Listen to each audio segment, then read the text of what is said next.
Hey everyone, and welcome back to The Explainer. Today we're taking a really close look at one of the most critical yet often completely invisible challenges facing our planet right now.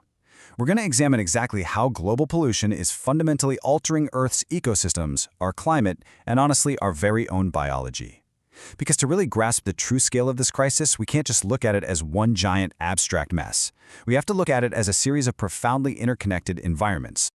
Okay, let's dive into this. Here is our roadmap for today. We're going to map out the sheer scale of global pollution by journeying through 5 distinct spheres. First, our polluted skies. Second, the crisis in our waters. Third, the persistent plastic epidemic. Fourth, the true cost of consumption. And finally, the unequal human toll. Let's start right off with Section 1, our polluted skies. We're shifting our focus straight up to the invisible atmospheric forces hanging right above our heads. 422 parts per million. Now, you might be wondering what that actually means. Well, human activities, primarily our intense reliance on burning fossil fuels, have driven atmospheric carbon dioxide up to this historic, totally unprecedented peak. It's a fundamental and frankly terrifying shift in the actual chemistry of our atmosphere. And this microchemistry builds up into a staggering macro reality.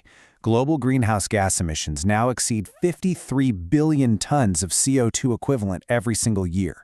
To put that into perspective, it is a massive, relentless output that's actively suffocating the planet and putting global warming into overdrive. But listen, this isn't just some abstract environmental issue, right? It is a massive public health crisis. According to data from the WHO and the State of Global Air, air pollution is now the second leading risk factor for early death worldwide. We are looking at roughly 8 million deaths annually. Just think about that. This toxic air surpasses the death toll of many major, widely feared diseases. The very air we breathe is actively harming us. Which brings us right to Section 2, crisis in our waters. We're moving from the skies now to sink below the surface, because all that atmospheric pollution, it definitely triggers a devastating chain reaction down below. You see, the world's oceans actually act like a massive carbon sink. Roughly 30% of all the CO2 we release into the air is absorbed directly into our oceans.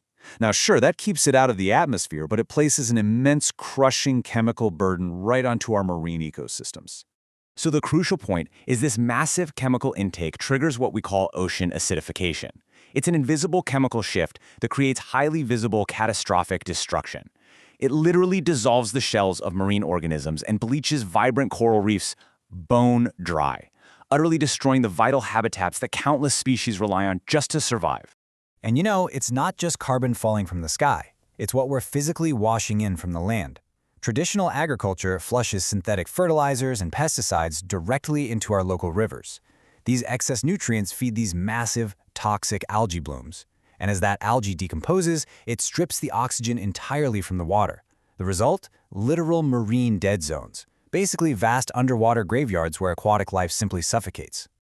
All right, let's transition to Section 3, the persistent plastic epidemic. We're taking a hard look at how our physical waste is permanently altering the planet's makeup. 14 million. I really want you to sit with that number for a second. That is the amount of plastic, in tons, entering our oceans every single year. It is a relentless physical tide completely of our own making. And if you think we're managing all this waste effectively through recycling, well, the reality is pretty shocking. Take a look at this tiny sliver here. Approximately 91% of all the plastic ever manufactured has never been recycled. Almost every single piece of plastic we've ever created is still out there somewhere, sitting in a landfill or floating out in our waters. Why? Because plastic doesn't just naturally disappear. It just degrades. It breaks down into these tiny fragments, less than 5 millimeters long, known as microplastics. It's essentially shrinking down into an invisible, microscopic threat that persists infinitely in our environment. And this brilliantly illustrates the real horror story here. The terrifying reality is that these microplastics are quite literally everywhere now. Scientists have found them in the deepest, most remote ocean trenches and falling in supposedly pristine Arctic snow. But most alarmingly, we found them inside of us, in human placentas, human lungs, and flowing right through human blood. The contrast between the vastness of an ocean trench and the intimacy of our own bloodstream is absolutely staggering. Which brings us perfectly to Section 4, the true cost of consumption. We really have to start weighing our everyday modern convenience against its permanent consequence. When you zoom out and look at our modern lifestyle, the environmental bill is incredibly steep. Take our rapid technological advancement, for example. Electronic waste is now the fastest-growing solid waste stream on the planet. Discarded phones and computers are actively leaking toxic heavy metals, like lead and mercury, directly into the soil and groundwater. Or, think about fast fashion.